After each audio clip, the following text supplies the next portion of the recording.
if you take a moment now and join me in prayer.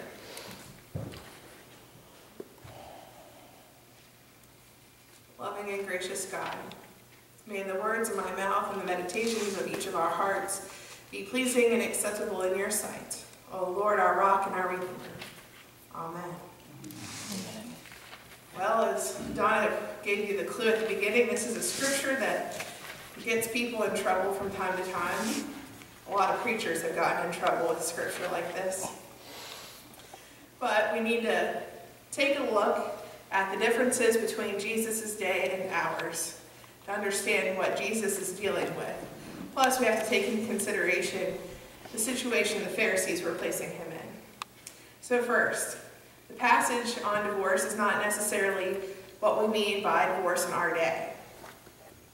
Jesus wasn't dealing with a group of women who maybe had been abused, telling them to stay with their children and risk physical and psychological harm. Often the situation in our day is very different. Okay? You have to understand in Jesus' time, the understanding of marriage strictly had to do with property. Right? Women were property, children were property. Oftentimes the woman's family had to give money for a marriage. It was a business transaction. So only the man had the right to ask for a divorce. And the law was so open, it could be something like the woman's cooking was so bad, he just didn't want to be married anymore. It sounds silly, but it was true. That's the way the law was. Now today, we have this history, right, from Scripture of marriage being a business deal. But I think the way we celebrate it now, especially in the churches, it's a mutual understanding, two parties entering a union to become one, right? We understand that it's about love and not business, necessarily, at least in most cases nowadays.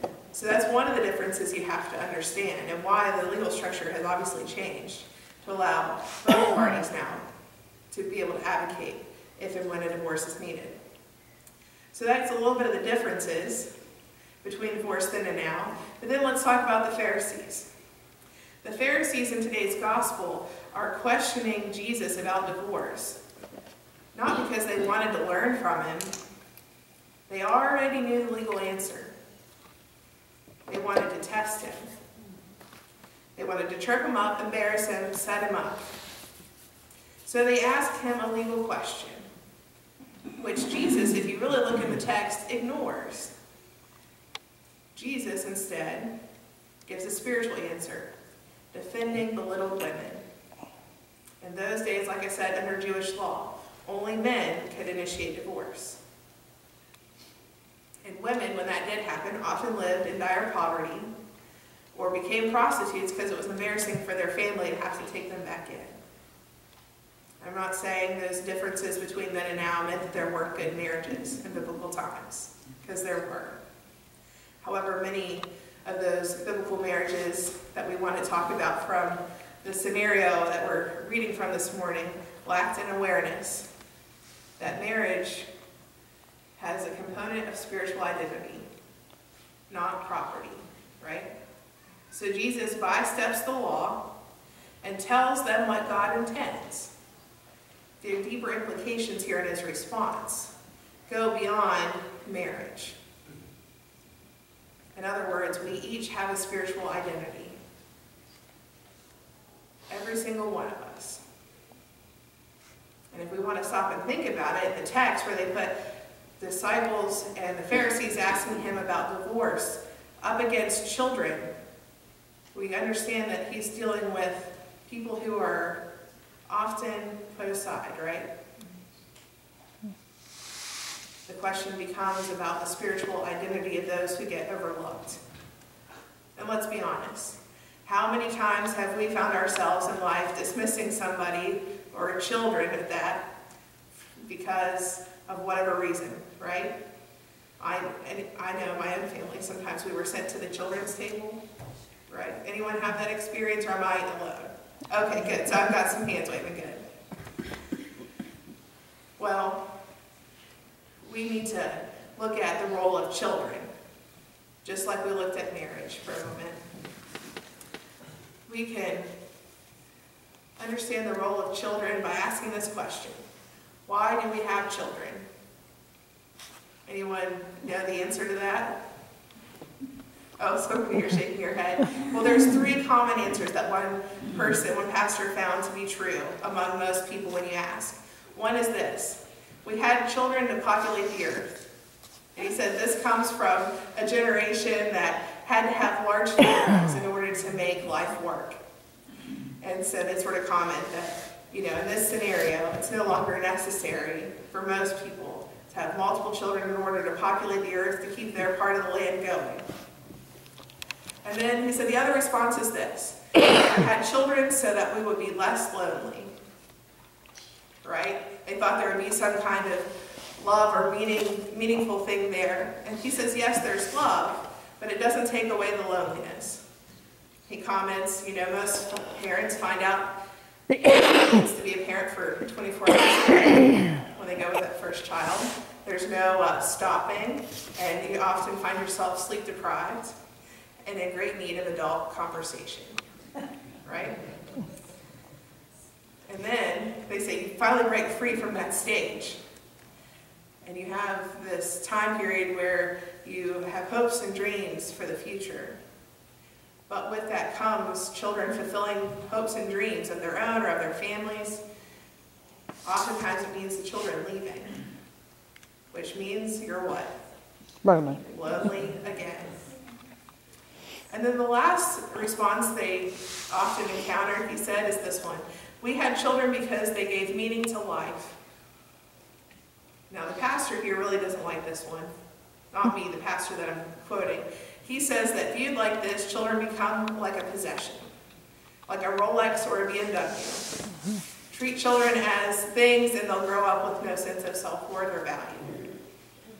I mean, he has a point, but I don't think that's what most people set out when they say they had children to give meaning to life. But anyway, so then why do we have children? Anyone have an answer? What is it? All of the above. All of the above. Because we have sex. Okay. Used to be the workers, they needed workers in the fields, so they mass populated their own. That's right. Keep the fields going. And then to keep the heritage going for the name. Yes. They definitely have done that too. Well, according to William Willimon, who's the United Methodist bishop, and a famous theologian by the name of Stanley Hauerwas, and a book that they co-authored titled Resident Aliens, Life in the Christian Colony. They write that Christians have children, and a great part, to continue the story of our faith. It is our privilege, they say, to invite in children. Our children, other people's children, all of them, to be a part of the great adventure called the church. So with this understanding, they say, it makes sense that Jesus welcomes the children to change the community's understanding of their value, of their worth. And yet, when he does that, he's teaching the story of their faith.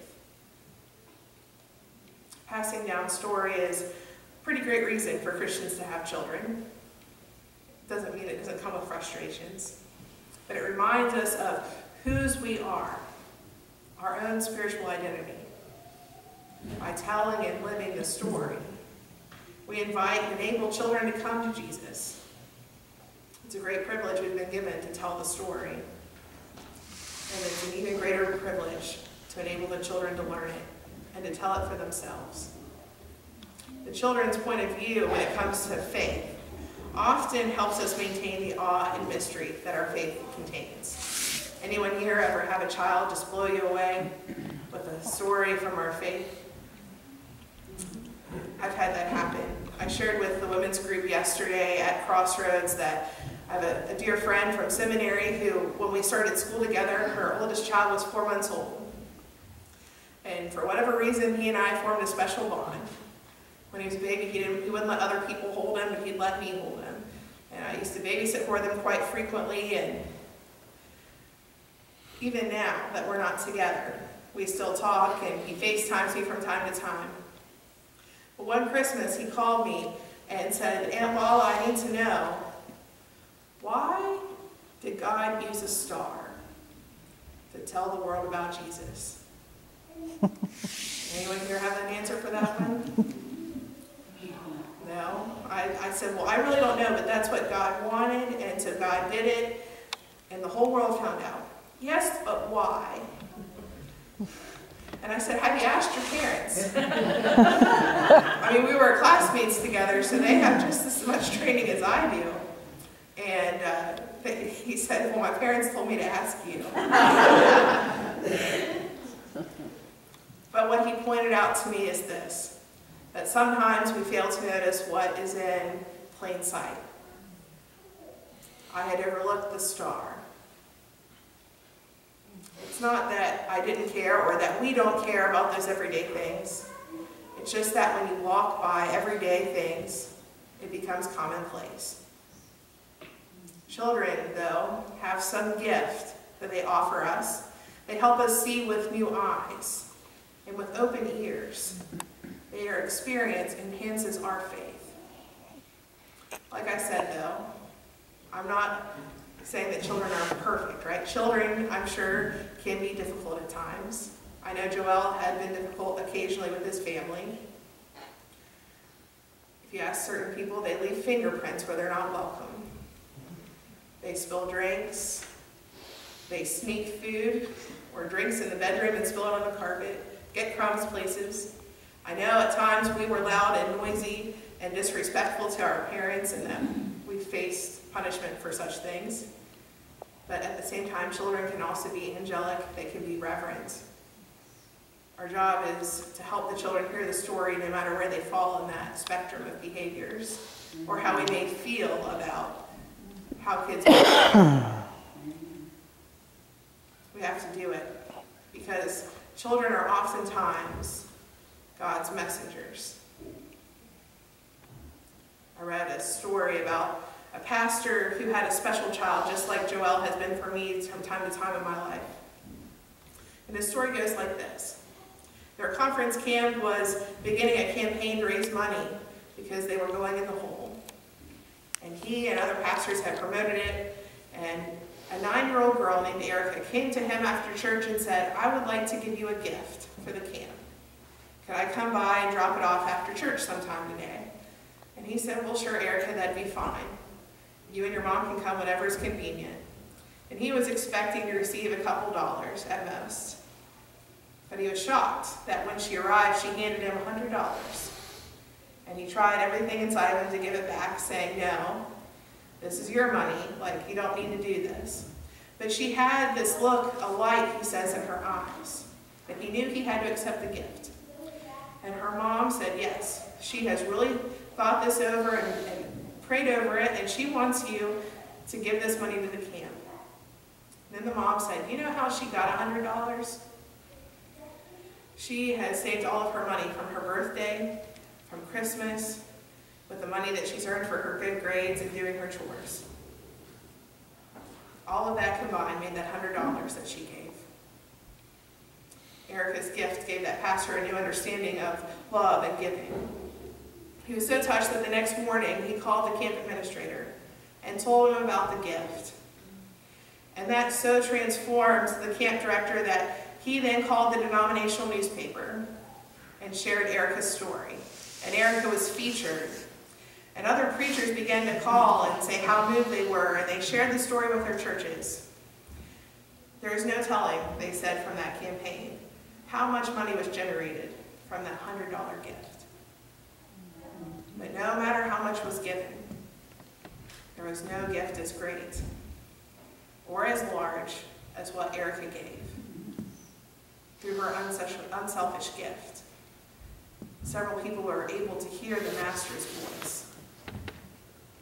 Sometimes, children are God's messengers, sent so that we can hear the message, the good news, experience the love of God in new and fresh ways.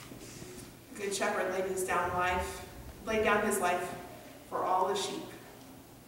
Sometimes, being sheep, we get caught up in doing the same things. We get caught up in keeping the pasture clean and tidy.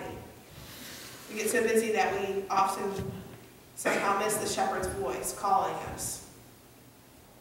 It's then, in that busyness, that we need to let the lambs of God speak to us.